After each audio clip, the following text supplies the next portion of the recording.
The United States has followed through with threats to impose hefty new sanctions on Iran after missile strikes on US military bases. The latest round of penalties target Tehran's metal and textile industries and 8 senior officials, including the head of the country's National Security Council. Tensions boiled over when America killed a senior Iranian general in a drone strike. He has been blamed for hundreds of American deaths and was also accused of actively plotting plans to attack diplomats and service members. The White House says the sanctions will remain in place until Iran commits to abandoning its nuclear regime. The goal of our campaign is to deny the regime the resources to conduct its destructive foreign policy.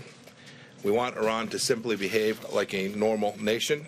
We believe the sanctions that we impose today further that strategic objective.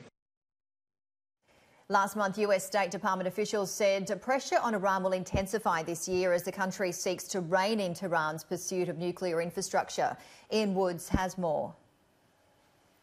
The reason for this briefing today was to announce fresh sanctions on Iran, and the reason for that was because when Donald Trump appeared in the White House a couple of days ago responding to the overnight missile attacks on Iraqi bases aimed at US forces that were there, he had to respond in some way. He didn't want to go down the line of more military retaliation, so he had to go with more sanctions. Now, sanctions are already strangling the Iranian economy. There are more than 1,000 individuals and companies who are subject to those sanctions. So there's not much more that you can squeeze out of this, but they have found some other individuals and other areas of the Iranian economic sector to target. But still the questions come, as you say, about whether or not the attack on Qasem Soleimani was justified. There were a series of briefings, 2 figures in Congress over the past couple of days trying to convince them of that there was an imminent threat to US interests, whether military or diplomatic, and it wasn't just a whim of a president who decided that he wanted to go further